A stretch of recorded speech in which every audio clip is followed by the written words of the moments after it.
You are listening to a DotP One-on-One. Pyrian Flax, welcome to the show, sir. Hello. That is Casey Atchison. Welcome to the show, Casey. Hello, thank you for having me. Welcome, Sunsfan. Hello, friends. It's been a long time. Mott, welcome to the show. Thank you for having me once again. Very excited to be here. Austin, Capitalist Walsh. Welcome to the show, Cap. Thank you very much, man. It's good to be back. Special guest, Sir Action Slacks. How you doing, sir? I'm doing fantastic. Thank you for having me. Hey, everybody, and welcome to another DotP One-on-One. Yeah. Sorry, I thought... I was going to give you a really special intro. I was going to say something like, you heard all those famous people here at the start of this, but the guy we have on today... I've never been on the show, so cut me arguably- some fucking slack, please. Yeah, that's all right. That's all right. It's fair enough. Well, yes, I as the surprise has now been spoiled, both by him speaking too early and I'm sure the title of the show. Yeah, the title. But today's guest is the one and only. You know him from Proudland. You know him from Theorycraft Thursday. You know him from all things .p. Proud. Hi. Was that good? Sure, yeah. So we're What's the gonna first delve question? into you. Okay. Is that how you want to do it? I How have mean, you been I just- doing? I How's don't- today going? It's fine, I guess. I don't know. What's the... Are you not good at being interviewed? No, this is all good. I've been having a weird sleep schedule, kind of getting back into doing things as like a human being. So I went from waking up at like 4:30 p.m. to like it was like noon 30 today. So I'm slowly transitioning back into being a person right now. It's very exciting for me. Why is your sleep schedule all fucked up? I'm a fucked up person. I don't know. It sucks. Everything's hard and life is awful. Yeah. All right. Fair enough. So my plan is to delve into. I mean, Okay. you've heard these interviews before. Like, I want to know about your personal background. So I want to Yep. start with It's rich. where indeed. did you grow up? Bethesda, Maryland. There. Really? Yeah, I grew up in Maryland. You know that, you piece of shit.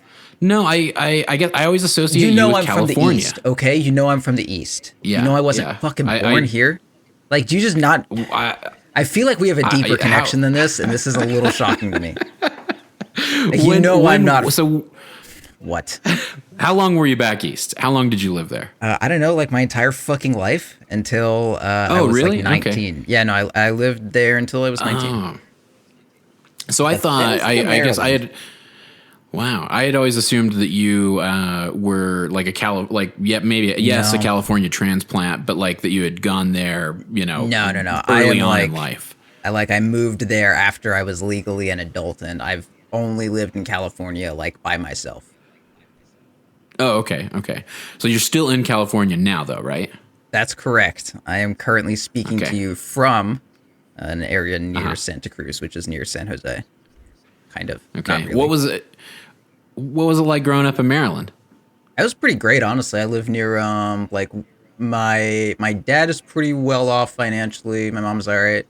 And we lived in a pretty nice area, like pretty firmly middle class, but it had like best public schools in the country or whatever. So that's like obviously it's not like we're going to private schools or whatever, but our public school system was like good and actually had like relatively decent funding and relatively engaged teachers, which was like fucking awesome. And I live near the NIH, National Institute of Health, and also near DC. Mm-hmm. So a lot of my neighbors were like, it's like fucking crazy smart doctors that just kind of like wanted to live as, like in a relatively like cheap, compared to what they could, like a relatively cheaper. And it was like a pretty diverse area. Like my two best friends growing up were Peruvian and shit. So, whenever I hear people flaming Peruvian shit, I'm just like, man, Peru's great. This is awesome. And Peruvian food is so fucking good. But yeah, it's like super diverse. Like my best friend in kindergarten is like Trinidadian and shit. Like it was great. It was honestly like I can't really think of a better place to grow up. Like really good public schools, fucking just like a lot of different people. It's just really nice. Everything I've ever seen coming out of Maryland's good stuff. And I live right between DC and Baltimore. So yeah, it was pretty top tier. Like at no point will you ever hear me say that like, I came from I had a difficult childhood or whatever. Like, I mean, all things considered, it's pretty fucking aces. So what were you like in school? What phase of school? Because that has a lot of different answers. If you want to know me in elementary school, I was fucking top shit. Oh yeah, I why you was say great. that? I don't know. I was very cute, and everyone adored me. So That's not a very joke. humble I was about that I time was as well. vice president of my elementary school because I delivered an awesome speech with a stuffed cow, and that is how I figured out that actually I think that was how I became decent at public speaking. Like I didn't really have the awareness to know whether or not I should care that I was speaking publicly, and then like because I squeezed a mooing cow into a microphone in front of a bunch of kindergarteners. I think that's how you say that one. And Yeah. they giggled, and I was like, "Oh, okay, this is fine. All you have to do is squeeze plastic cows, and everything's great." Actually, stuffed cow, a plush cow with like a little moo thing in it. It was fantastic, best idea ever, and that's how you gain political offices. This year has told me. Yes, I don't know. So elementary school was good. Around middle school, I think, it was about sixth grade. I started not ever doing anything, and that never stopped. So that's how I was in school. Do you mean like from a procrastination standpoint, or were you just like not interested in school in general, or A little what? bit of A, a like- little bit of B. Okay. Actually, a lot of A and a lot So- of B. Not like there's like very much. Yes. So what were you interested in? Like, what did occupy your time? I played StarCraft Brood War while listening to Green Day American Idiot for basically all of 6th, 7th, and most of 8th grade until I started playing World of Warcraft. And that is the only thing that I was interested in. Was gaming. I guess so, yeah. I mean, whatever can stave off the existential dread you feel as soon as you turn 11, turns out. Sure. Yeah. So did you ever continue to like run for, school offices Nah, I didn't give a like you shit. did in elementary school? No, I just did So that for nothing- fun. So no other extracurricular activities for you. It was gaming. I just played StarCraft Brood War custom games for most of until 6th to 8th grade. Yeah, I'm gonna be honest with you. It was like that, and then sometimes I would play. We'd have like little Halo LAN parties at a couple of my friends' houses from Kensington, which was like a town, the next town over. And yeah, that's literally all I did. Yeah. Oh, and Star Wars Battlefront 2 also, that was great. But growing up, Oh yeah. actually before then, so I have this very vivid memory if we want to talk at all about like gaming history or whatever, because I know you go into that at some Yeah. point. It's normally at like Yeah, the 40-minute mark definitely. you hit that, but I'm just going to kind of cut you and do it first. Okay. Fair enough. And so I got Age of Empires 2, and I fucking loved it. Like I was so fucking into that game. And I have a vivid memory of me like, because I didn't sleep at all when I was a kid. I just didn't need it for whatever fucking reason. I think it was because I was very skinny, because instead of converting any food into like fat to be stored later, it was just like as soon as I ate something, I had to fucking like, I was going. So things like, I had like a nightlight in my room so that I could get up at like, 10 p.m., the late time after I'm supposed to be asleep, and just like huddle by my nightlight and play Pokemon on my Game Boy. And then when I had Age of Empires, I like snuck down at like 3 a.m. to play. And my mom's was like, "Greg, it's too early." My name's Greg, by the way. It's like, "What are you doing up so late?" And I'm like, "It's morning. It's the next day. I got up early. I'm a go-getter." And she's like, "Go the fuck to sleep." So that's, yeah. what did your parents do for a living? My mom worked in a stats company that she eventually left because it turns out it was like a very, I guess, not remotely liberal or accepting stats company. Like they'd be like, "Can we find any stats that prove that guns don't kill anyone?" And then she was like, why?" And then eventually she left. And now she's a Spanish teacher, which is really cool because she's great and she's good at it. What about And- your dad? What about my dad? What does he do? Oh. He's a lawyer for fraud against the government, which Oh wow. yeah, he's actually like a very cool person. Maybe not the best dad growing up, but no, he's super cool. Like he like kind of semi-retired, like he still works part-time because like, what the fuck else is he gonna do? It's not like he plays video games. Yeah. He was like, like looking back on it, I'm at least like very proud that I did something like good with my job. Like, so like the main thing that what he did was, if companies were, like basically like, defrauding the government, like lying about shit, engaging in like capitalist stuff like that to get tax breaks and shit. He would like hammer that shit, and he was like apparently really good at it and really well liked.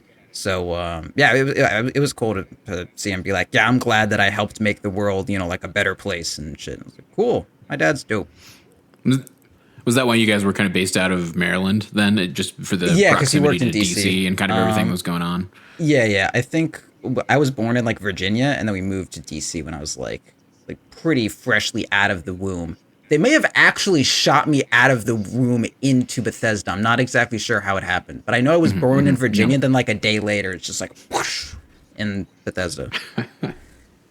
So what resulted in you moving to California? What drove you there? There's a story. So the short version is that I ended up having a total falling out with almost all of my friends, having a total falling out with my best friend, and dating a girl that I met on a World of Warcraft private server who was going to UCI. And then I moved to California with my other friend who had been my friend since like high school or whatever, I guess middle school. And then I moved to California with him, and I was like, oh, hey, moms and pops, I'm going to move to California with my friend Isaac, and also this girl that I flew out here, or that I flew to see, and that flew to see me once or twice. And they're like, as long as you're going to school or something, whatever. So I did that. And my friend found the place, and I was like, all right, cool. Now I get to like live in the same town as my super cool girlfriend that I was dating and go to school in California. So basically for a woman and for education. Basically yes. And then education was a great excuse. Sure. What did you study? Computer science. Mm-hmm. Are you still studying computer science? Yeah, I got my associates. Well, I didn't actually get my associates. Slightly fraudulent story. I thought I got my associates and I got a job with it. And then I later realized I actually didn't. But the thing that they sent, okay, so here's how fucking stupid my school is. So they sent me an email and it was like, hey, you're like, your request for graduation or whatever, like here's your notice of it. And it says, it said diploma status, received. So I was like, oh, sweet. The status is I received my diploma. I'm good. So I applied to this fucking job, just like get it after the first interview because I'm very good at everything I've ever done in my life. And then the HR was like, oh, can you send us like, that you have your diploma? I was like, sure. So I just like screenshotted from my student thing. It was like diploma status received. And then they took it like, oh, sounds great. Yeah. Okay. You're good. You start whenever. I was like, awesome. And then like I checked back and they're like, yo, you don't have a diploma. I was like, what? But it says you received it. And it's like, no. You received your status. The status is a thing that you have received. And it said no, because you didn't have one weird ass class for like public speaking. I was like, what the fuck? So no one knows that, but you now. No one from my past life knows. So you grabbed your fluffy cow. Yeah, so I grabbed my. You went and got that public speaking. No, because I was working, and I do not have the energy in my life to do more than the bare minimum without wanting to never live again. So I was like, I'm going to just work. And then I also applied to get into the school I go to now, UCSC, randomly just like, for funsies. But I was like, I'm not going to go. I got a job already. I fucking hate school. This shit sucks. But then I got in and I was like, kind of don't like work in IT. Kind of not a fan of this. I like the programming part of IT, which I'm not technically supposed to be doing, but I'm doing anyway. So I'm just going to go back to school for programming so I can be a programmer. So I did that. Also, I kind of just wanted to get out of where I lived. So that was good. The area. Yeah. Yeah. So did you, were your parents, how did your parents feel about you, you being in California? Are they still happy? Were they happy? Yeah. They at least, did you, as I said, like I stopped doing things in school at like the age of 11 or 12 or something like that. Like I totally shut down like my dad was incredibly happy that so the first school I got into was a school called Frostburg, which is like literally like does what it says on the tin. It was this fucking frozen campus on a fucking mountaintop, like state school. It was like it was like the North Wall or whatever in Game of Thrones. Like they had heated sidewalks so people didn't die every time they tried to step outside. It was awesome. I really did like the school. But just like I couldn't fucking do it. I couldn't fucking do school. I passed I think 2 classes, and the rest I just didn't fucking do anything for. And then like I tried community college, couldn't do it, and then I like worked for a bit, and then whatever. But I was like, yeah, I want to go to California, and I'm gonna go to school. And like my sister had already graduated or whatever. My parents, I think their house is like paid off. And my dad, like, I mean, high up lawyer for fraud against the government, like, I am very fucking privileged. Like if my family wasn't as well off as we were, I probably would have killed myself at some point in time. Cause man, shit is so much harder when you don't have some fucking parents to just like bankroll all your stupid inadequacies. Yeah. So I'm super fucking thankful for that, dude. Like if I was you in your situation on your story, I was like, I would have just given up and probably died. But man, no, I had well-to-do. Fortunate. I had well-to-do grandparents, so I don't want to like oversell. Like I had well-to-do grandparents. There was some tenacity going on in what you were doing. Can we just speak about how fucking Roland is just such a piece of shit for fucking downplaying like your whole story? Like every time he hears, he's like, I don't know. He just like works somewhere and then works somewhere else. It's like, no, dude, he like fucking like worked hard to get his brother and like fucking took care of his brother to get him out of a situation like. You did all this shit by yourself, and you were very motivated and super strong. Like, you're a fucking hero. His thing he keeps saying is, all we did was talk about your jobs. And I was like, that's because all you asked about were jobs. Like, that says more about you than it does about me. And there was the fucking baby scare. Like, man, you had an interesting life. There's some cool shit going on that was in a frightening story. Yeah, no, that was a frightening I story. believe you. A funny one now. Funny as hell now. Frightening at the time. Oh, dude. But no, we're not going to talk about me anymore. We're going to talk about you. Oh, okay. Damn, that didn't work out. This is about you. Where was I? This is about you. So, so you're in California. They were cool as long as I was going to do something. Obviously, it was very reluctant or whatever, and I had to like do a good amount of convincing. But if your parents are willing to like bankroll you to go like live in an expensive part of California to go to a community college to then transfer, like, I mean, count my fucking blessings, dude. Yeah. So when did you get into Dota? So the girl that I was dating moved to California for used to play League of Legends, and I used to play Dota. I guess when did I get into Dota is a different question from Dota 2. So Dota I got into when I was so I had a really tight-knit friend group. I had like 2 friend groups. I had like my school friend group, and then I had my like a friend group from like I had a friend that was 2 years older, one of my Peruvian best friends. It was like my one Peruvian best friend, Robert, who I knew, who was just like in my grade and lived near me. And then my other friend, AJ, moved there when I was in like 3rd grade and he was in 5th. But as my like school friend group kind of died, I got more into his friend group and he introduced me to World of Warcraft and shit.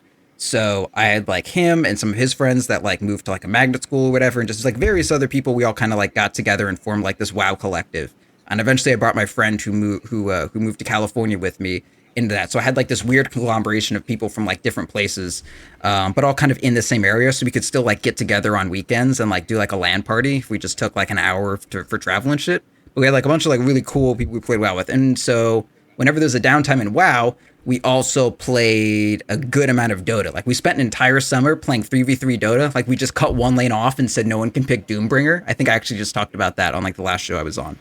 And so no one played Doom because it was like he was just like, we just decided he was too much.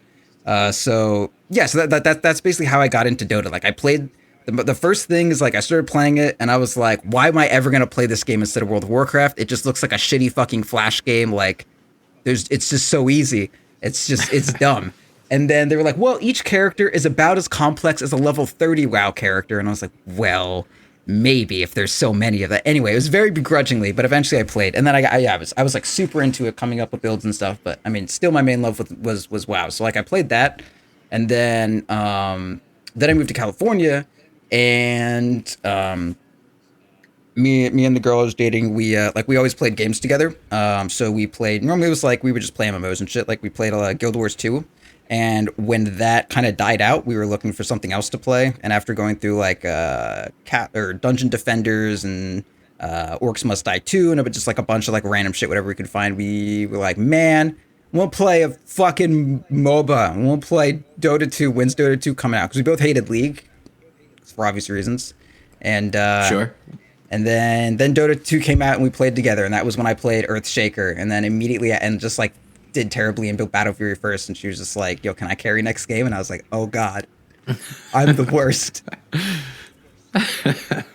So yeah, I mean, what was it like learning that game with a significant other? I mean, it was good. I mean, I'm like in general pretty good at games just because I don't really do anything else. And she was good too. So like we did well. Like she's a good support. And we played like as a lane duo for the most part. Like obviously, you know, if you're learning the game with someone and also like dating them, you're probably going to want to lane with them, especially at like low tier Dota when it was like still brand new, when everyone was just like, it was 2-1-2 every game. Like every lane was a dual lane with one carry and one support. So it was awesome. We would do like cool combos and shit. That was like she played Lich and I played Clinks, and that was how I learned how to play Clinks. And if it weren't for that, like I wouldn't be a Clinks player. So it was pretty cool. There was some kind of like jealousy shit that would happen. Like, you know, like I love thinking that I'm like good at games and shit, right? Like I'm very, like my self-confidence is almost entirely dependent on it. And so like when we started playing with Skrunk, who was way better than us, and he would just like stomp shit. And then fucking like my girlfriend's just like, wow, Skrunk is so awesome. I'm like, I'm awesome too. I don't know. I feel like I'm also doing well. But I mean, obviously I didn't, like, I'm exaggerating. But yeah, I was just like, damn, I got to be impressive too. That's why I don't let Rin play with you. All right. Yeah, because I'm just too hot. No, it was right. All cool. Like Skrunk was her friend before mine or whatever. But like, you know, it's important to acknowledge when you're like, I'm feeling kind of weird. I feel like I'm being insecure about something. But yeah, it was like super good. This is just me joking right now. Like it was super great. And honestly, like that's a big part of why I'm as into Dota as I was. Cause I had someone that I really cared about that I could talk to about it like all the time. And obviously not everyone's as into theory crafting with me, but like, hey, when a new patch drops and like something happens with Lone Druid and I can be like, oh, hey, look at this cool new Lone Druid thing. And then instead of being like, I have no idea what you're talking about, they're like, that sounds great. Thank you for letting me know that. Like that's a whole tier of more acceptance than one would usually get for their weird fringe hobby. So how long have you been taking Dota as seriously as you have? Because you do take Dota seriously, wouldn't you say? Yeah, I take it super seriously, honestly. I'm still really bad at the game. Like I'm really fucking bad, Cyphus. Like I'm not good at Dota 2. But I've been taking it seriously I know, I'm just not. I've been taking it seriously I want to say 3 months before TI3. Yeah. So the summer of, I don't know, whatever the summer TI3 was. I went home for a quarter, or no, I went home for a summer, home in Maryland, because like one class was just too hard to get in California because it was like super impacted. Everyone wanted to take it. So I took it in Maryland. And I was fucking hyper depressed and I was just living in a basement watching old StarCraft GSL VODs and, just like fucking upset 24/7. And it just sucked. But then Skrunk was playing on IXDL at the time, and he had been like networking with some like really good players. And he asked me to join a team with him for some little tournament. And that's how I ended up becoming the Lone Druid player. Cause like, so like I played in that little tournament. We got to the finals. And then like, it was cool. Like that was my first time in a team. And ever since then, I've been taking Dota like pretty seriously and like learning. Cause like we had the one strat, I don't know what we called it, but it was an aggro tri-lane with, Visage, Juggernaut, and I want to say like sometimes we used Undying, sometimes Rubik, sometimes just some shit like that. But just like, you know, Undying, Visage, Juggernaut, Visage, and something else, and then we'd run whatever mid, probably a Dragonite, depending. and then me on solo safe lane lone druid, and I would just like stomp shit, and I was like, damn, this is so cool. Holy fuck, I do this weird unique thing, and Skrunk also, his visage is godly, as you know, and he did his like visage unique thing, and I was like, man, you can specialize in Dota and it like actually is rewarding. Oh god, it was so cool. So after that is when I started taking Dota seriously. Do you think that doing this podcast has helped make you a better Dota player? No, not at all. I thought that would be your answer. I'm being earnest, honestly. Not in terms of like, I know. I think it's allowed me to branch out a lot more. Like the stuff that now basically what I use Theorycraft Thursday for is I want to try a new hero, but I don't want to try it in solo ranked. And I'm pretty much devoting 90% of my Dota brain power at any time. Not to sound like a fucking conceited fool, but like, you know, the amount of time that I spend thinking about Dota is more about like optimizing stuff that I'm already comfortable playing in solo queue, right? Like I'm not going to spend all day trying to be like, oh god, I haven't played a Clinks game in 3 months. Let me try to think about that for a while when I'm like, oh man, people are winning on Juggernaut and I'm not winning on Juggernaut. What am I doing wrong? Like I'm going to think about Juggernaut. But for Theorycraft Thursday, like, you know, we had that Clinks episode and I had a couple builds on Clinks where I was like, oh, maybe this is worth trying out. And then I was like, you know what? I'll play Clinks for this Theorycraft Thursday. And it's like, shit. And I like talked through it a lot with Ursi, who's a very smart player. And like, you know, I felt a lot more confident. I got it solidified, played the Theorycraft Thursday game, branched out a lot. Like, bam, now I can play my Clinks in solo queue and it's great. But overall, like my biggest climb, my biggest climbs in Dota is like when I'm on a team, right? So the fact that like the stream team stream or whatever, like that is a big puts a big damper on my ability to improve as a Dota player because I'm not playing with better players. It's just like me jerking off with Roland, which is like really fun. But I normally I don't do that Sunday nights, right? That's like a normally Saturday, and then there's a Skype involved, like, you know. Yeah. So so you don't feel like it's made you a better Dota player. What do you think is different about like what do you think is different about like what we do? Because the reason I asked that question is because I do normally ask, you know, anybody who's been on, you know, and a lot of the casters, for instance, you know, they're watching a lot of pro Dota. And so they always, I think almost unanimously, they typically say, yeah, I think that casting Dota has made me a better Dota player. Do you think it's because we are attempting to, and you in particular, especially with Proudland, maybe less so with Theorycraft, but definitely with Proudland. Do you think it has to do with the fact that you're focused more on trying to teach and enlighten as opposed to monitor, as opposed to like a caster who's monitoring high level Dota at all times? It's a little bit hard for me to say because like a big thing with Dota right now, as I'm realizing, I'm not sure if we're gonna get to my general like fucking brain problems and shit, but like I mean a big part about Dota is mindset. I don't know what you have on the docket, so I don't know if I should work that in or we're gonna get to it later. You bring up whatever you want to bring up. All right, this is all about you, so I want to hear it. All right. Okay. No, I'm serious. I was joking. Sorry. Yeah. Fuck. Yeah. So it's all about mindset, right? So like, I'm doing school right now, and it's pretty intense, and I'm not like doing a great deal. And then I also have like Dota podcast stuff, and so like because of all these things combined, like there is no way for me to play on a team right now, and I love playing on teams in competitive Dota. Like that's the only reason that I play Dota is like I used to have a lone druid partner, and he would tell me about stuff, and I was like, that doesn't sound like it would ever work in a competitive match. And he's like, we are pub players. I am like 6K, and this is working in like my pub games or whatever. I was like, well, has it ever worked in a tournament? And he's like, I don't play tournaments. I was like, I don't give a shit. I don't fucking care. Like, I don't care about that shit. So like that's like a big part of like when I consider how good I am as a Dota player. It's not really MMR. It's just like, am I getting better in a tournament fashion? And of course, and not that I'm ever going to be a pro, but like, that's what I'm into. You know, it's good to, you know, like things. Shit, where was I even going? I don't even know. Playing on a team, you know, what would make you a better Dota player, more or less. That's all right. Let's move on to something else. Let's move away from Dota for a second. No, I can't let this defeat me, Cyphus. I need this. I need this for me.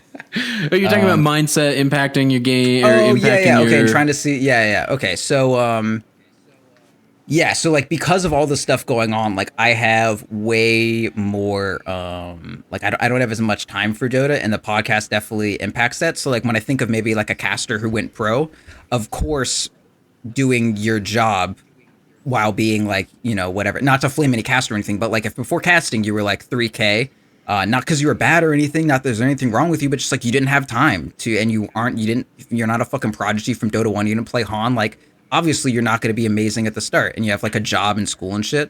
But once you become like a full-time caster or whatever, like you have time to devote to Dota. And I like the podcast, and it's like time to devote to Dota, observing people better than you. And the podcast doesn't give me a lot of time to observe people better than me, because I'm not really observing anything. I'm just relaying what I already have, which means if I am going to observe people better than me, there's like time that I spend on Dota and podcast, and then I need to add on to that me watching people better than me. And then I also need to play the game, and then I've got school. So like the amount of when I sit down to improve right now, I have to be really, really structured at it. Like yesterday, I wanted to devote an hour to it, looked up a ton of Lycans, found a bunch of replays, and I sped through all of them and tried to find like where I'm losing on my Lycan games, what the time period where I feel I'm falling off is, and what people are doing there. That's the kind of thing I was doing a lot more when I was like on a team and shit, and improving like at a very, very good pace. But now it's kind of stagnated, and it's really hard for me to get myself to do anything, and then so trying to like structure everything out so perfectly so I can like gain knowledge, or like not only just vomit knowledge that I already have, but also like gain knowledge at the same time is like, it's super, super difficult. So that's how I would say that DotP has not made me a better Dota player, and in fact has probably like stifled my game. When I was playing on Hakuna Marana, it was all par, because I was like, you know, I was playing on a team. I was getting way better. Like the fact that I can play a fighting carry now, 100% because of Hakuna Marana and how shitty a mid Sam is whenever he has to do anything that isn't AFK farmer's lane. So if you could, I mean, you know, you talk about like obviously when it comes to Dota and you do take it seriously, you know, you do take the time to go and grab those replays and monitor what you're doing and what other people are doing and better players are doing when you get that opportunity. If we could, you know, wave the magic wand and eliminate the stresses of school and outside activity, would you want to focus on Dota at hardcore enough to try to pursue pro play? No, I'm not good at Dota, so I couldn't do that. I don't have the natural, like not the natural gift, but I'm just like I'm not attuned to it. So I know I never could. Same thing with StarCraft. Like I was pretty good at StarCraft. Like I was like a mid-masters pro DOS, but I knew I could never get there. I'm too fumbly as a player. Like my fingers are not fucking deft, and I kind of get up in my head a lot. I'd love to if I could, you know, if you could say, hey, do you want to be as good as Miracle right now, and then like be a professional Dota player? Like, sure, yeah, sounds great. But also, kind of where I wanted to get at was like, I don't feel like my play has improved at DotP, but definitely like my mindset. To some degrees, of course, I have like fucking horrendous mental issues with like depression and like various like probably ADHD now. Not that that's an exact science, but I'm still kind of trying to figure everything out. That's been my goal these last few months, is just like get everything kind of figured out for me. But like, you know, I'm prone not so much to like to rage in games, but definitely like because I think you know me pretty well. I don't rage unless I miss a last hit and then it's at me. But it's more like, holy fucking shit. Okay, guess we have a Windrunner off lane for the third game in a row. So let's see what we can do. But like, obviously, like I'm tilted at that point. Like I'm not raging, but like, you know, after the game has ended, I'll be like, Windrunner off lane was so goddamn game losing. And then like I'll mute that person and then just like immediately queue again, get them again. They Windrunner off lane again, just to spite me, which obviously is not constructive, and I know that. But like, it's really, I mean, you know, I have issues, and sometimes they manifest that way. But like DotP has helped me a lot in not doing that stuff as often. Like, I very consciously was trying to like change my mindset in accordance with like, you know, like in DotP stuff, I'll say like, and doing this, if you do this, you are fucking stupid. Of course, I don't actually mean that. Like, there are reasons to do it, but like in general, I think this isn't a good thing to do, and I'm just like being rude for the sake of being rude. I'm not actually saying you're stupid. Like, I'll add 5 minutes of caveat to like, this is how I like to talk because it's fun to be very boisterous and shit. But like, I don't do that shit anymore. Like that's just not good. Yeah. And I'd like to thank DotP for that, because like I gained like 20 commends in like like since deciding to change my mindset, or not deciding to change my mindset, but like deciding to actively use my microphone instead of just like have these thoughts in my head. Like someone picks a shit here and they're like, oh wow, Pugna support. And I was like, you know, the heroes are picked, like they're already picked, no point raging, like let's just try to win. I believe in my team. Like, you know, he probably didn't pick it, or they probably didn't pick it because they don't know what they're doing. Like they're at this MMR, let's just trust them, let's just see what happens. Like doing shit like that, like that's .p for, like that comes from .p, and I appreciate that. Do you consider yourself an introspective person? Yeah. Yes. Because I mean, you definitely talk about, you know, being, you know, you talk about your mindset a lot. You know, you're very conscious of the role that, you know, depression's played in your life. You know, I mean, do you think you spend maybe too much time in introspection? To a degree. This is kind of like what I've been trying to figure out with some of my mental health stuff. Like I was describing like an internal monologue I had with my mom first, and then with a psychiatrist. And it's definitely like my brain like moves kind of fast, but not like in a wow, I'm so fast and I think so quickly, but just like it's like frantic. If I'm walking to my car, like my general brain set, and a lot of this comes from video games, which is why I didn't want to make it sound like, yo, this isn't like this weird disease, but like World of Warcraft specifically, and just everyone's obsession with efficiency and trying to do several things at the same time. Obsession, not in a pejorative sense, but you know, obsession because it's something that should be obsessed over. It's efficiency. It's fucking the most beautiful thing in the world. But like I'm walking to my car and I'll say, okay, keys are left pocket. My MP3 player, because I do have an MP3 player, is in my like right pocket. My headphones are in. I'm gonna take the left hand into the like right pocket, pull the keys out. While I'm clicking that, my right hand will be into my like MP3 player. Flip out the MP3 headphone jack. Click the cars open with the left hand. Step in, move the MP3 player into its port. Keys, just like turn my left hand over into the key slot and then plug that in. Take my headphones off with my left hand as soon as the keys are done, and then right hand can shift the gears or whatever, and then close the door with my left hand while I do that. Like that's all to save 2 seconds, but that is my head 24/7. Yeah. Do you? I mean, great. So yeah, I have things going on. I don't know. I mean, and you think gaming plays a part? I think that's part of what that comes from, because that's how you have to play Dota and World of Warcraft and shit. Like, oh, like playing that's how your mind has to be when you're playing Lone Druid. Like that's a Lone Druid thought process. Like move my hero here while my bear goes here. My bear is going to turn around here. Then I'm going to fear with my bear, and then my hero is going to turn back, switch out of bear form, or switch into bear form. Press D, switch back out of bear form while I'm microing my bear and shit. Like it's the same thing. Only I'm doing it to save 1 second on getting into my car. And it's very stressful all the time. So on one part, it's like because my like mind is very racy, and on the other hand, it's just because I play a lot of Lone Druid. Let's be honest.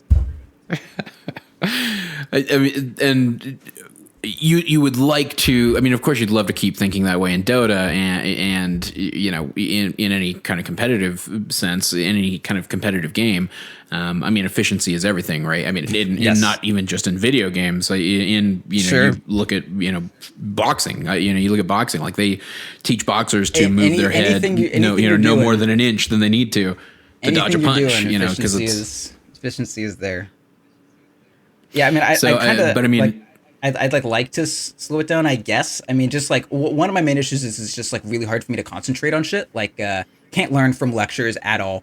And I have like a note taker now, which is very nice for me. But yeah, I just have like a lot of difficulty like just doing things in general. And that's like a mix of like depression, malaise, mixed with now I'm coming to see like I probably do have some degree of like ADHD or whatever. I have various friends who do, and people who are like, oh, don't say you're ADD if you're not, and whatever. So I'm kind of careful to not, speak definitively on that. But there is a good likelihood anyways. But yeah, I would just like to be able to like concentrate more. That would be sick. But Dota's, I mean, that's why I like Dota. I think a lot of people feel that way. Oh yeah. But at the same time, you haven't, it's not like it's manifested itself in maybe you being, because I jokingly, refer to a couple of my friends as ADD gamers because not they because switch games a lot.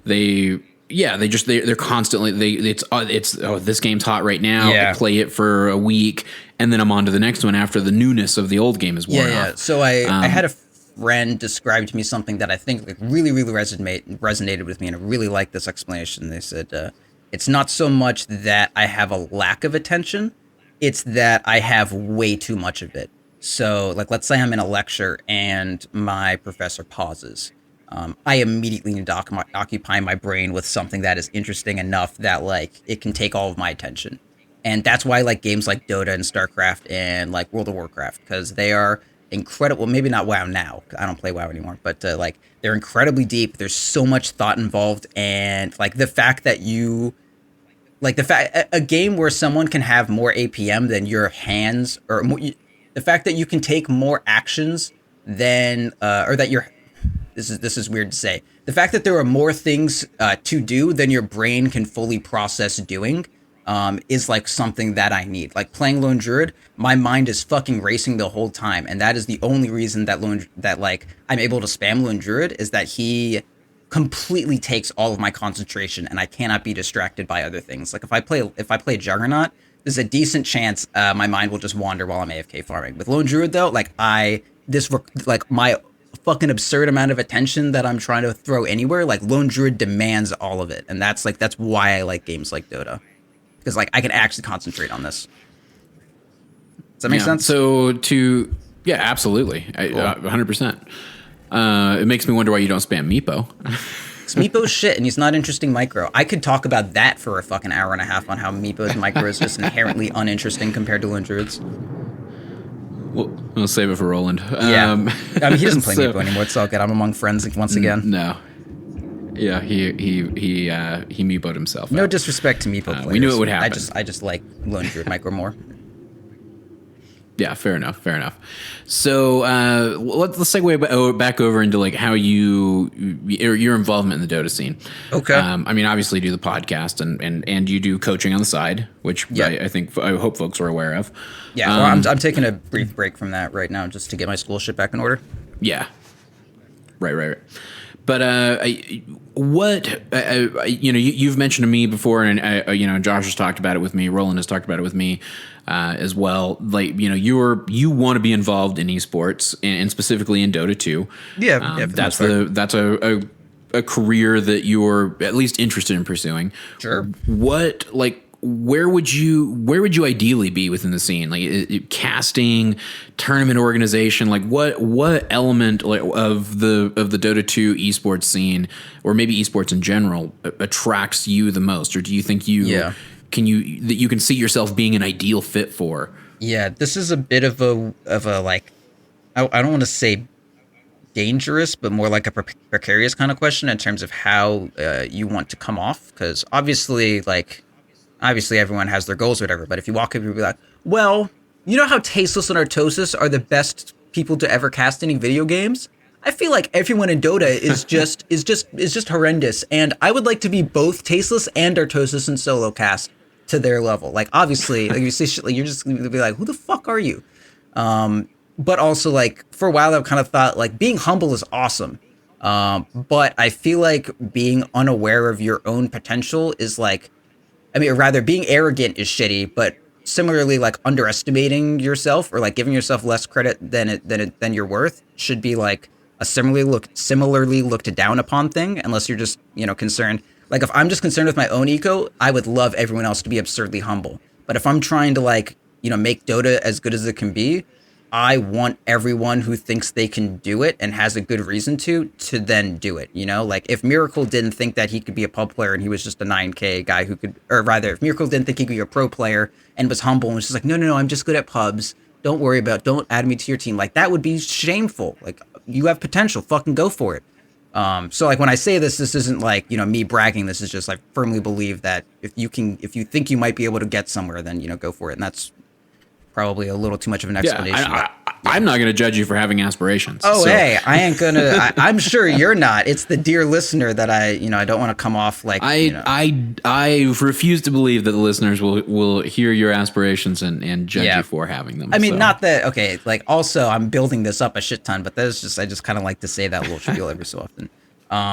Anyway, I feel like I could be an analyst, like either analytical caster or or just like a panelist. Obviously, as far as like the look of most Dota people, besides OD, everyone looks a lot older than I do. I guess I don't know. I have a weird perception of myself. Like I still think I'm 19 in my head, and I'm just like not aware that I'm like an adult now. Like I'm 24. It's relatively adult oriented. And I have like a beard and shit. It's strange. But I still think of myself as just like some fucking tiny kid. But yeah, I mean, I could be an analyst for sure. I'm definitely good at it. My greatest skill in Dota is my ability to communicate. Like my carry is not good. It's better than my other things, but it's not good. But my shot calling is really good, and my game sense is pretty solid, and my ability to like understand things quickly and word them is really fucking good. Yeah, and I'm good at calling shit. Like I identify like when the last patch came out or whatever, and me and Sam were talking later. We're like, man, what's the crazy carry gonna be? And we were just like, I don't know. And I was like, fucking Terrorblade. And he's like, yeah, you're probably right. Hey, fucking the finals of the tournament, Terrorblade. It was won every single game, banned to the last one. And finally we were just like, oh, Terrorblade, that's the hero that's good this patch. Yes, it was OG. Yes, it was an illusion hero. Doesn't matter. That hero both like I was fucking on it. Terrorblade. SNY Sven, hey, here we fucking are.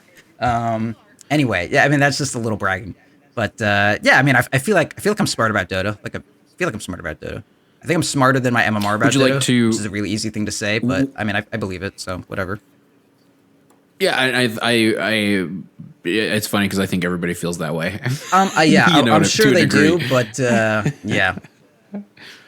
No, but someone has to be like. But it's not like it's literally impossible for someone to be so. I mean, yeah, I do personally believe that, and I do also personally believe that my mechanics fucking suck, and I'm shit at the game. So at least I'm not like I'm very good at the game and like no, like I'm fucking bad, and the only reason that I'm where I am is because like I do things like Deso Lone Druid and figure that kind of shit out.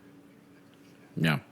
So, would you want to be an analytical caster? Sure, would you want to be involved in that end of it as as well? I think so. Okay, the only thing I would say is maybe I don't know if my mindset would hold up to some of like the traveling and stuff, and like the really long days. Like I think I could do it for Dota.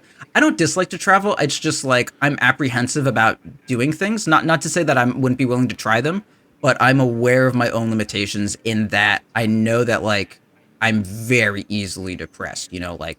The first time I tried to kill myself was when I was like 12, so it's like it's a real problem. But like, and I know if I put myself in a new crazy situation, like there may be a chance I just fucking shut down and don't have a support network, right? So I would rather do like a safe thing that I know is not going to blow up in my goddamn face than like take a risk and then I just die. But yeah, I mean, I'd be super into it if it worked out. Don't get me wrong, and I think I'd be good at it. But yeah, I mean, that's ideally in the perfect world where everything goes perfectly. I don't think that that's an unreasonable thing to like want, but I wouldn't want to stop podcasting Dota ever. I really like doing this with DotP, and that's not like a fucking suck up thing. Like I really like doing this. I like talking about shit and like thinking through my wording and stuff. It's fun. Yeah. And it's fun interacting with people more than anything. It's weird. Yeah, I specifically it's like weird interacting. How interesting it is. Like with Roland and Ursi, I feel like they're the most fun to interact with. Yeah. Anybody else on that particular Growdy, list? Growdy. Oh yeah, Growdy too. Yeah. I didn't want to leave out Growdy. Well, that's going to be the end of this interview. No. So all right, so I'm going to ask you. You know that Cyphus Proud is the best dynamic in .p. It's true. It's true. Because I'm the perfect straight man to your zaniness. That's why. That's it right there. Yeah, just that classic combo. Yep. All right. So everybody always asks like, where you want to be in 5 years, or I don't want to put a time frame on it, but I do want to know, like, looking forward, what are some specific like short term and some specific long term goals that you have for yourself, like where you want to be? Fucking grave. No. I want probably within a year and a half, I want to at least be at some kind of, Dota related event as like even like a fucking BTS hub or some shit like that. I think that'd be cool. It's really difficult to know because, like, I mean, it may take a year for like some, random ass good thing to happen and then I'm there. Because I mean, it's different to like, being an upcoming caster is one thing. Like, oh, OD casted a crazy game. and he got a bunch of attention for it, and then instantly he blew up, right? Like that's a lot different for something like me, where I have like a very slow growing base, and I'm not like a high tier pub spammer, or I'm not like 7K or whatever. Like it's not like I'm connected with all these pros. It's just like my into the Dota community is basically just like through you guys and like my casual listeners, and that's not like, it's not going to blow up overnight, right? So it's just like something's going to happen. Someone may ask us for a person, and then maybe you're like, oh hey, hit up Proud, but like I honestly don't know. So somewhere between like 1.5 to 2.5 years. Yeah, I'd like to be somewhere at an event. I think that's not unreasonable. Yeah. What else? What other big like? I want to be 6K. Let's like. You want to be 6K. All right, that's what I need to get. My ultimate goal for Dota originally, when I was playing on teams more, was I wanted to play the North America qualifiers for TI. I don't want to win them. I don't want to I just wanted to play in the qualifiers, and the closest I got was we played with like Boreal Esports and No Earth Spirit a couple times, and they stomped the shit out of us. But that was when that was like the first time I like. Like you fucking make God bleed, and you're like, if it bleeds, it can be killed, and you're like, I can do it. Like I killed last hit magic 1v1 in lane or something once, so I'm sure I can make it. Yeah. All right. So all right. That's. So I want to. Yeah. Okay. Go on. Sorry, you have questions, I'm sure. Right, yeah. I want to. Yeah. I gotta know. When we talked about anime, I was like, I only kind of did this because you told me we would talk about anime. Nope. I never made such promises. I refuse to speak about anime. No, I've never been an anime fan. I'm sorry. I apologize. I'd be the worst person to interview you and ask you about anime or have any form of discussion. I wouldn't know anything that you were referencing. I'm just Cowboy Bebop. That's about it. Oh no! That's Here's what I want to be in Dota 2. I want to be Hotbid for Dota 2. I want to do the Hotbid interviews for Dota 2. That's what I've always wanted to do with my life. Look up StarCraft Hotbid interviews. Oh my god, they're so good. He did some in Dota 2 also, but like Hotbid Cat's interview, CATZ, those interviews are all I want. Like, I don't give a shit how you feel after your match. I want to know what your fucking Taco Bell order is. Yeah, that's I can absolutely see you doing that. I can absolutely see you being the Hotbid of Dota 2. Thank for you. Sure. I'm still a young boy though. I got room to grow.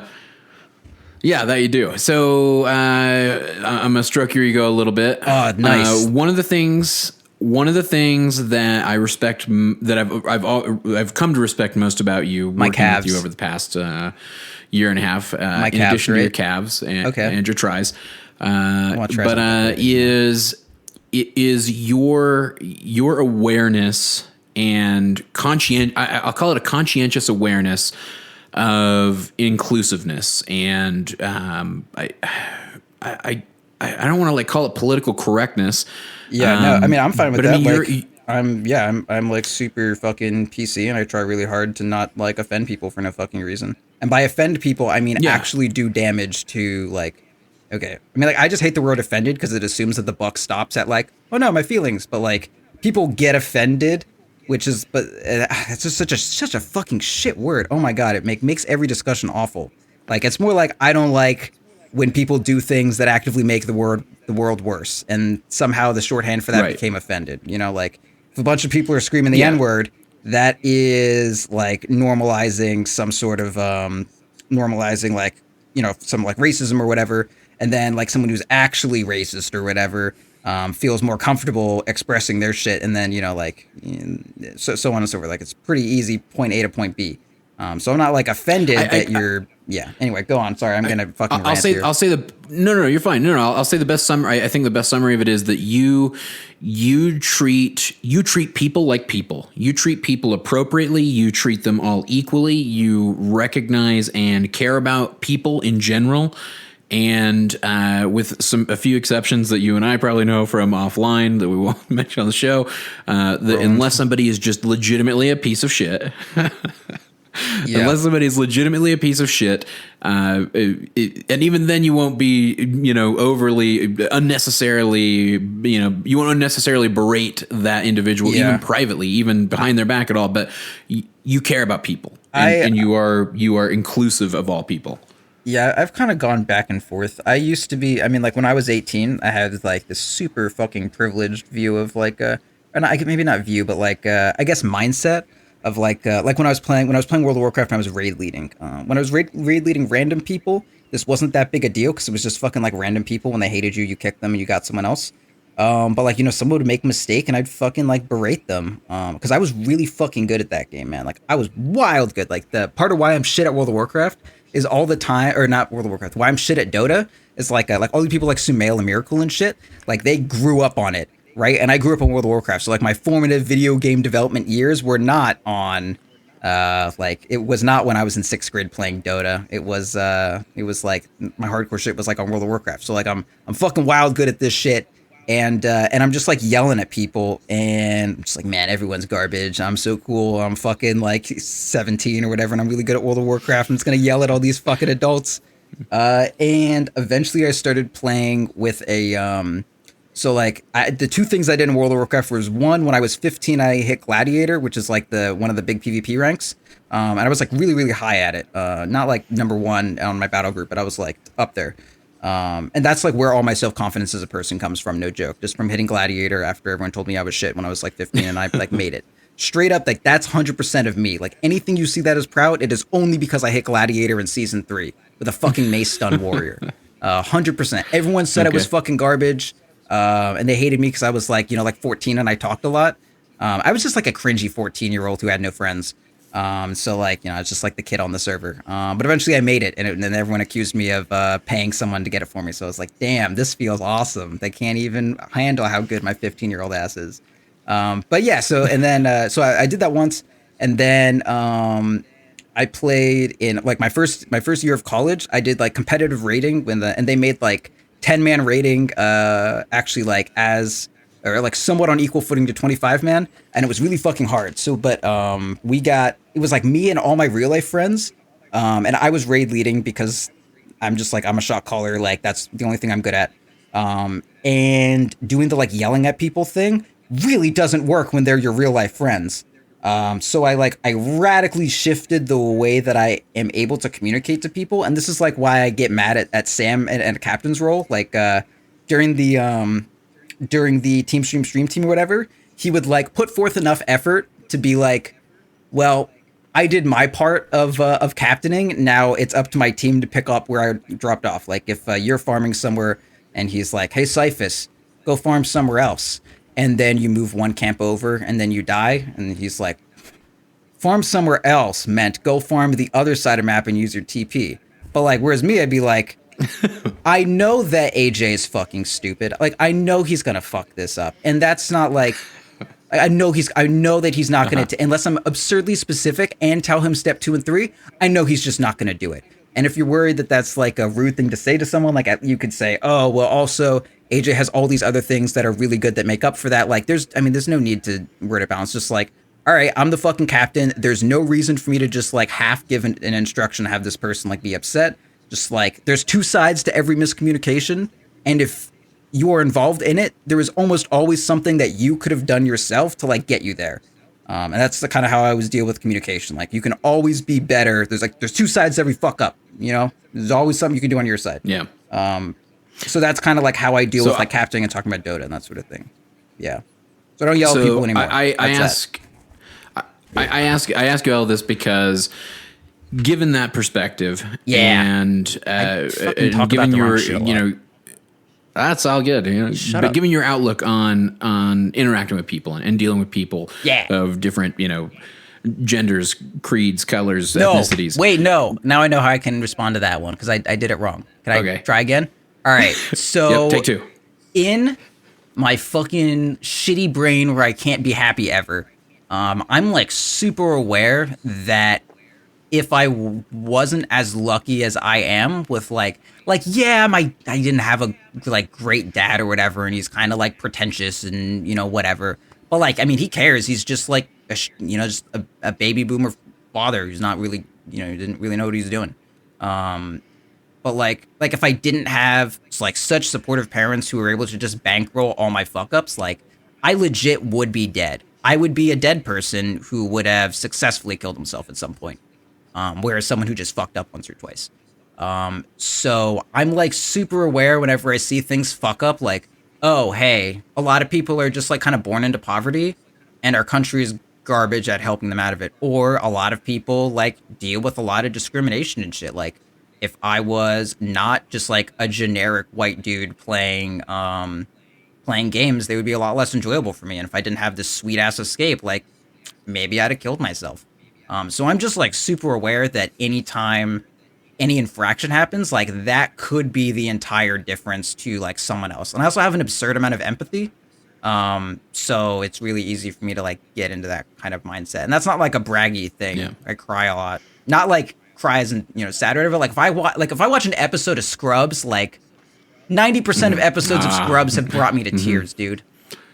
Yeah, there's some tear jerkers in Scrubs. Yeah, anything remotely sad will be like, am I supposed to cry here? Because I'll fucking do it. Like I'll do it. I swear to God, I will.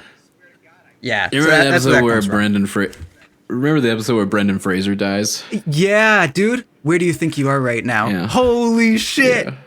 Holy shit, that was so good. Depressing things I ever saw. Yeah. Dude, so you can't talk about anime. Scrubs is like a really fucking good anime.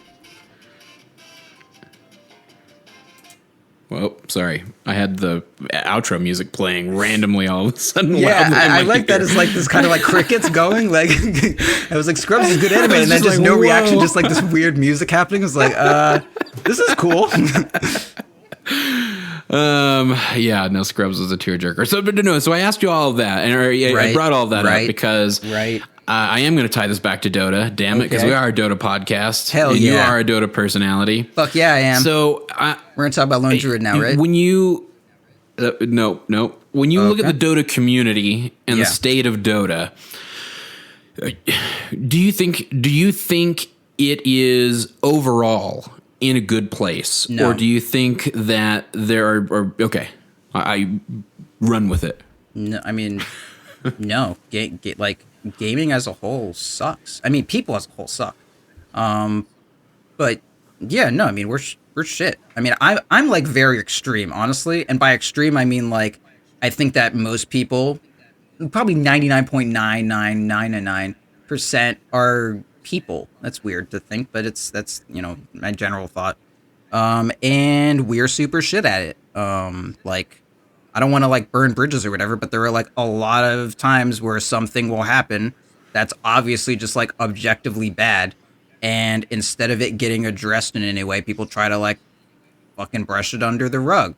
Like someone saying, I don't have much an issue with like saying slurs when you're like talking about them, like, saying it in quotes or whatever, but just for the sake of posterity, I'm, like a slur against a queer person who that starts with an F and it's like a bundle of sticks. Mm-hmm. Like someone said that on a cast and everyone's just like, well, it's fine, no big deal, don't freak out. Like, can we just agree like that was a bad thing to do and then say like, yep, sorry, sorry, and then move on? But like, no, it's got to be a debate on whether or not we should be saying fucking slurs in front of like 20,000 people or whatever the fuck. Yeah. So yeah, no, I think it's shit. Do you think that maybe inhibits people from joining the community? Yeah, in a large scale way.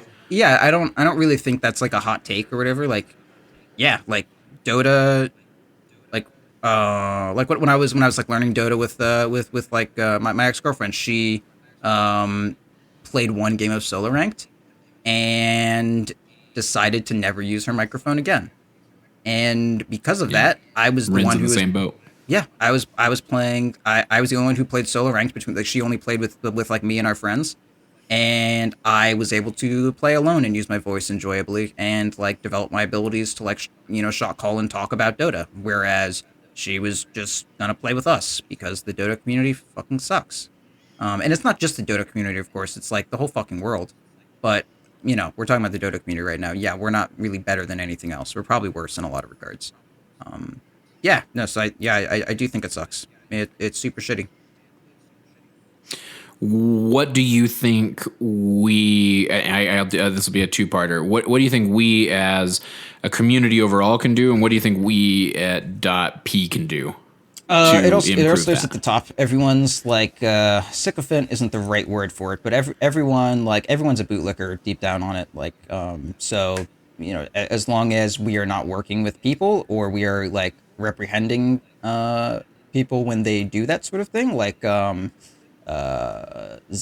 or whatever got called out pretty quick when he was casting Axe when she was playing, and that was cool. Leafy Peachy put out a great statement after the like Girls of Kiev video came out, and like literally the entire community was just like, what? No, I never even saw that. Oh yeah, good. I never saw that. Good call. Yeah, it was at the end of Kiev. There was just a montage of like every girl in the arena, just like, oh look, there's a girl eating a French fry. Here's a picture of her, and I was like, what the fuck is this? And and literally and pretty much every caster liked her fucking her tweet about her twit longer or whatever about it, and she got reached out to by a lot of by Polygon and Kotaku and shit, whatever gaming magazines exist. I don't know, or blogs. Yeah, I actually just pulled an article up about it now. Yep. Yeah. So that's good. There are definitely people that we should not be working with because they are known harassers of other people that still get work in Dota, very recently even. And so if we stop doing that shit, it'll be okay. Like StarCraft 2 is fucking awesome. It was kind of shit when like 2 originally came out, and it was just like, there's like a wave of random fucking like internet gremlin denizens that just kind of go from game to game. And like when StarCraft 2 came out, it was new and hype. A lot of those gremlins came on, and they made StarCraft 2 suck in some regards for a little bit. Then eventually the game kind of like died down a bit, and now the StarCraft community is like pretty fantastic again. There are some people that kind of suck in it, but they're their own kind of fringe thing. Like if you're an Idra fan, you're an Idra fan, whatever. He's got his own place. But like for the most part, if I started a game of StarCraft 2 and didn't say GLHF, I was an asshole. Whereas in Dota, like if someone says that, I'm like, wow, who's the fucking goober? Of course I'll respond because I love that shit. But like, yeah, I mean that's and like so like in for sure. In StarCraft, like Scarlet, like probably for her time, I don't know if there's I know there are like other people who are also like very very talented, but like as far as I'm aware, she is like the most accomplished like trans player in all of gaming as far as I'm aware, and she was the best foreigner. Maybe she still is. I don't have my finger on the pulse of StarCraft, but like she's incredible, and she had pretty much only positive reactions from the higher ups in the StarCraft community. Yeah, there was some other bullshit, but like the StarCraft 2 like Reddit or whatever didn't stand for any of that shit, and neither did like any of like the higher people in the community, and that was awesome. And StarCraft was just incredible, and a big part of that is like they brought on the Korean culture of StarCraft and how professional it was and how respectful everything was for the most part. And they were largely taking after Team Liquid, that forum's moderation, which was absurdly harsh, which I'm very much in favor of. If you ever talk to me about forum moderation, worked beautifully for Team Liquid, and as far as I know, that is the only actually remotely functional gaming community left after Reddit has destroyed every forum that has ever existed. So yeah, hard moderation, people actually like standing up for things and not just letting whatever pass. Shit like that, I think, is the only thing that we can do. Nice. All right, let's see. Was there anything else I was going to ask you real quick before we left? Oh, what do you folks think of you podcasting? Do they even listen to the podcast? Do they know that you're doing they're aware it? of it. My mom once asked me what feeding means. But yeah, my mom watched a couple games of TI when I was there. And you showed her a picture of Roland, right? Why would I ever show anyone? No. Well, when she asked what feeding was, you just hold up that okay. picture I of thought Roland. you meant like to like show them that like I'm working with a real person. No. Yeah, I mean they think it's cool. They want to make sure that it doesn't take up too much time, which of course I tell them it doesn't. But yeah, they are very reluctant to believe that it will be a job. Not that I've ever told them that it would be, but I fully expect it to be within like a year and a half, basically. And yeah, I mean, they think it's cool, and my mom's always been really supportive of me.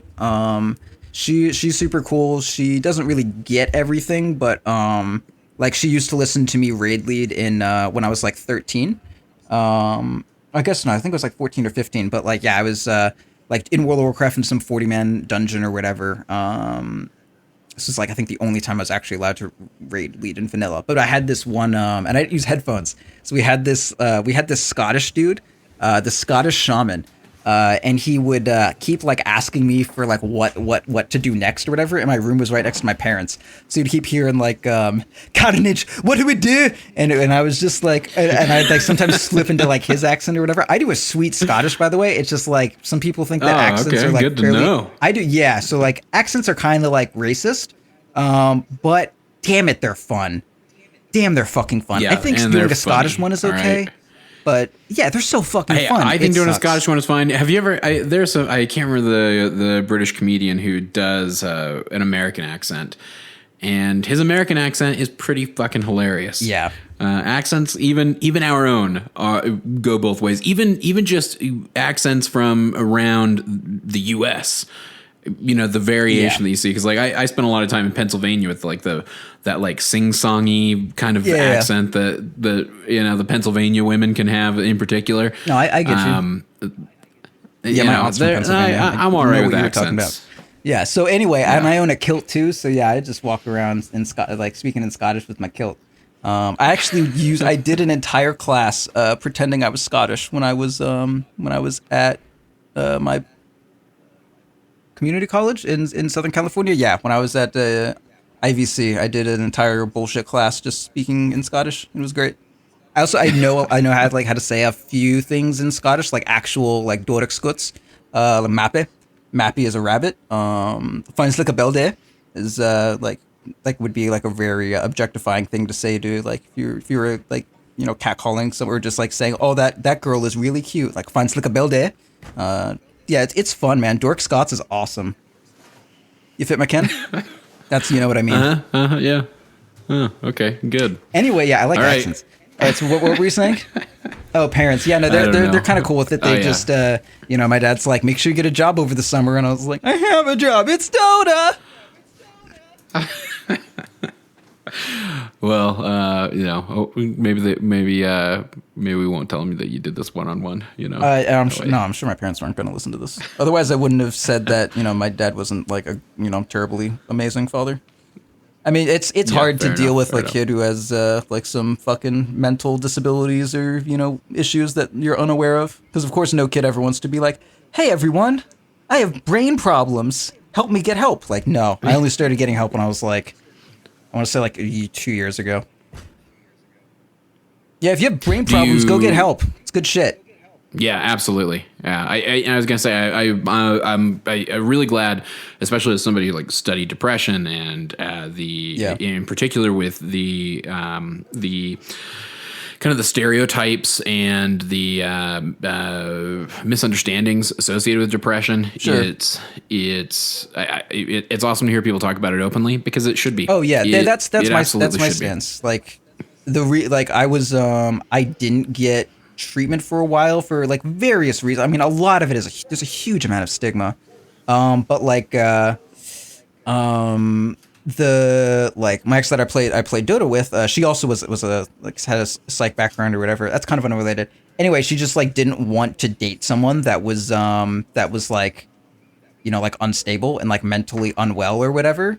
And I was like, oh, well, that's fine. I'm just sad for superficial reasons, and once my life is better, I'll get over it. But I was like, you know what? If you try to kill yourself when you're 12, there's probably something else going on here. It's probably not just because your friends are rude. It's probably in your brain. So there's a lot of stigma that was taking me away from that. But yeah, go for it. It's weird. It's weird the stigma that surrounds it and how it prevents people. And the other thing that always gets me is people not wanting to take medication to help treat it or pursue therapy to help treat it, or really better, the combination of the two, which is where you get maximum efficacy.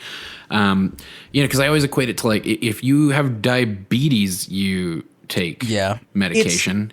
A big part of it, I think, is like so much of it can be. It's like a much less easy to diagnose, right? Like you have all these horror stories, like, oh yeah, I was on this drug and it sucked and it just ruined my life. And they kept making me take it. It sucked and I hated it. But like, I don't know, I've been only having positive experiences, except for, I mean, American healthcare is fucking awful. because this country's Yeah. shit. Yeah. But sorry if that was too loud. It probably will get normalized. Anyway, like it's honestly horrendous, and it's so hard. I had to wait like a month to be able to see a psychiatrist. Like, that's not Ugh. like. Yeah, that's Like, not I need- ideal by any means. I need help. Not a month from now. Right. Like literally in now. many cases, it's life or death. Yeah, it's life or death. So you can't be doing Like, you could that. call the crisis that's one line. area where we. Like, I kind of just need an antidepressant prescribed. I don't really need to get like wheeled in somewhere. I just kind of need that. If you need to talk to a human. Is that possible? They're like, oh, wait a month, and then they won't show up, and then we'll get you an appointment a month later. Like, okay, sounds good. All right. Well, we are running long, so I'm going to ask you welcome any to closing podcasting thoughts. with me, Any dude. last thing? Yeah. Yeah. I knew what I was getting into. I feel like Evangelion is really good, and I feel like it gets a little bit of unjust hate, but I mean it's not the best thing that's ever You been feel made. like what is good? Evangelion, you told me we would talk about anime, so here we are. But yeah, I mean I don't know. I think it's really good personally. Don't even It know. does get a lot of unjust hate. I feel like the people who hate Shinji. You just keep talking I feel about like that. that's- I'm going to do some plugs here. While you just talk Well, I mean, about the okay, anime. like I Okay, want to say yeah. the best. It's like Ergo Proxy is like top At tier. Proud Dota? Then Zeta Gundam. That's where you can ask him about anime. My Hero Academia is very good right now. DefenseOfThePatients.com. Okay. That's our website. Goes live, new one, May 4th. Roland will tell you it's because of the Force be with you and all that bullshit, but that's a lie. I'm actually just. I think I honestly like Samurai Champloo the most. It's just that's kind of generic thing to say. Like everyone likes At Cowboy DotP Bebop _ show. That's us on Twitter. more than. Patreon.com / Defense of the Patients. That's where you Man, can. we didn't even get into like music. You didn't even subscribe ask to me the what show. my hobbies are. I'm like, Oh, I didn't ask you about music at all. No. oh my god, or just my hobbies in general. Like I play Magic the Gathering. Everyone, hello. Nerd. Come on, don't say that. Fucking bully me. I'm sorry. Opening up. I have my brief stint with fucking Magic. bullying me. My run again. You know what happens? You know what's shitty is every game I ever get into with Roland, if I'm better than him at it, we immediately stop playing it. Oh, I'm sure. So that's what. Yeah, no, 'Cause Roland is not a Magic I built player. a shitty Siege Rhino. I built a Oh my shitty god, Siege why Rhino would you, deck. Jesus. Yeah, so I draft. I don't play constructed anymore. I just draft because that's the only way you can have okay. fun in Magic. Yeah, no, we and we do a Well, little of Elder that. We go Dragon buy a Highlander. box and then but No, you got to yeah, I like did drafting I at did Friday Night construct Magic because like it's really hard to make friends because I move around like a lot. Maybe not a lot, but I've moved several times. And so like my go-to is I just like go play Friday Night Magic and go draft to make friends.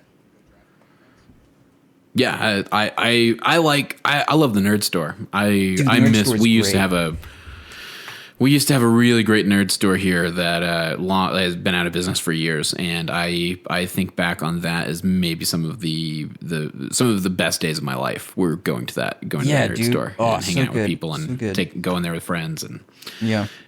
I I got my nerd store all I reading Blame, which is like a really fucking cool cyberpunk kind of Geiger-esque manga that's like old and very beautiful. And they're all super obsessed with it now. No So manga for me either. yeah, it's good stuff. I know you're super into manga, so you should check it out. Yeah, I will for sure. Patreon.com / Defense of the Patients. Join us there. The last episode was a goofy one. We need to have you and Ursi do the next one. Next what? Because the next Patreon exclusive episode, because Yeah. the last one just evolved into me and Roland singing karaoke pretty quickly. What should have been a 5-minute discussion about Patreon rewards turned into a 45-minute karaoke contest because Roland is the great derailer of all things. Yeah, So, I would listen you can to it, but only- as everyone is aware, I actually am not subscribed to us on Patreon, so I have no access to these episodes. I'll give you the login. You can go listen to it Don't with fucking, our login. if you're gonna do that, don't ruin my goddamn joke on air.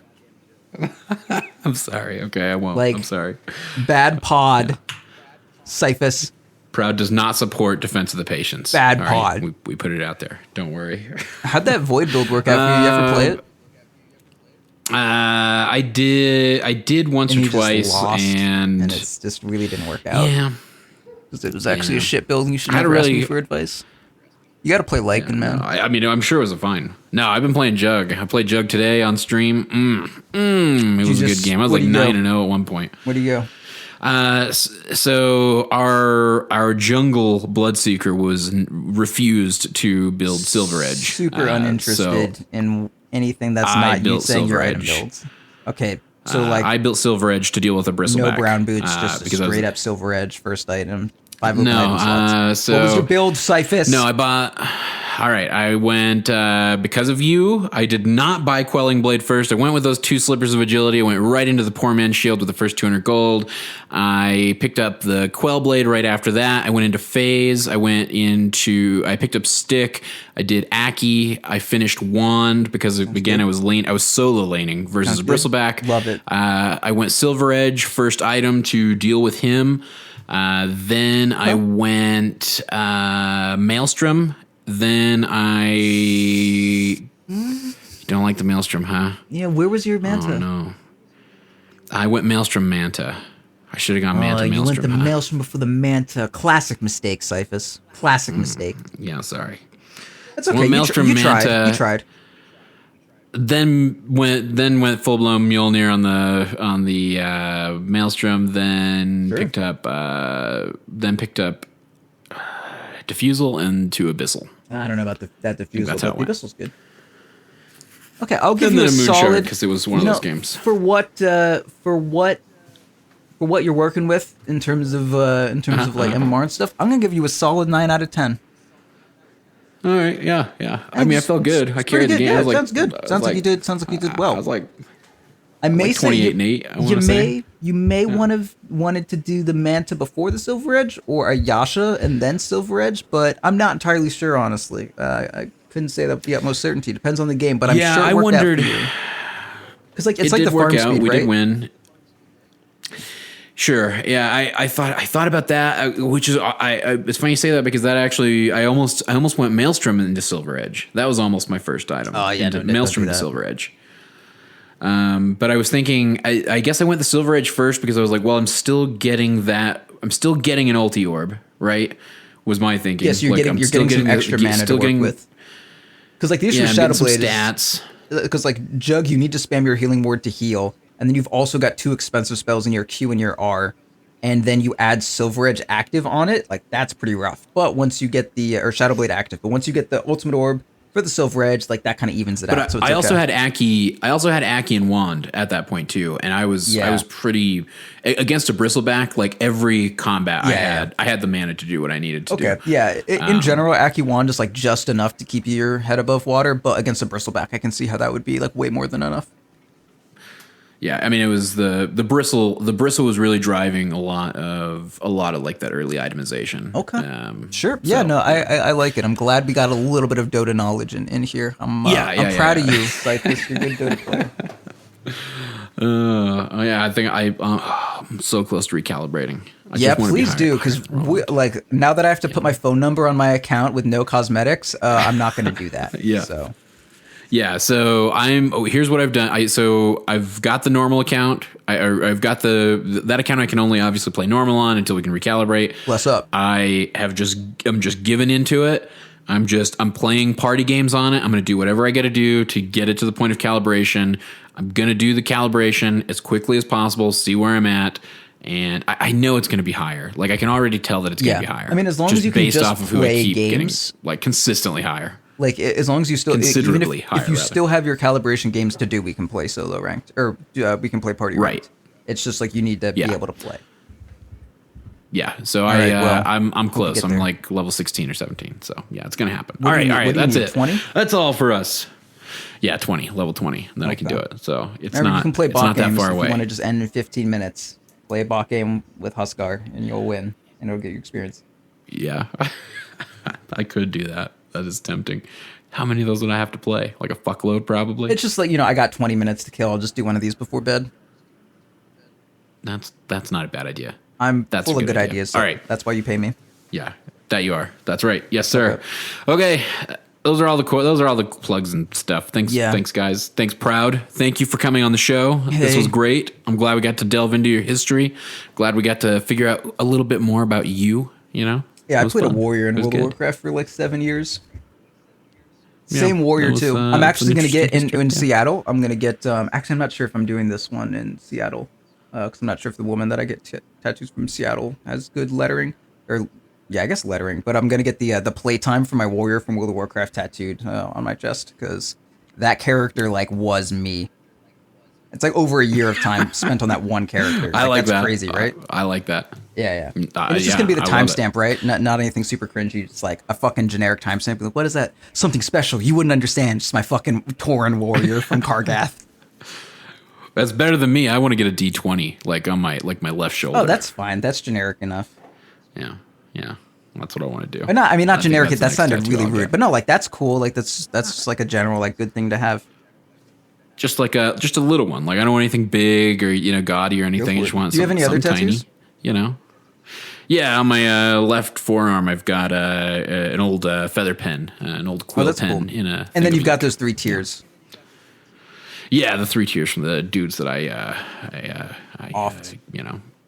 stabbed. Took care of. If I'm being honest, yeah, shivved, shanked, whatever they say in Shakonked, prisons. I think is the current term. Because I grew up on the streets proud, and there weren't no rules in the streets. Yeah, not like me next to the Just so you know. NIH with my fucking rich ambassador right. neighbors. Paid me 35 goddamn euros to take care of their animal. That never happened. But it might have. I was going to say euros. Good conversion. Hey, Good great conversion. All right, that's it. That's all we're doing. Thank you, sir, for coming on the show. A little more, baby.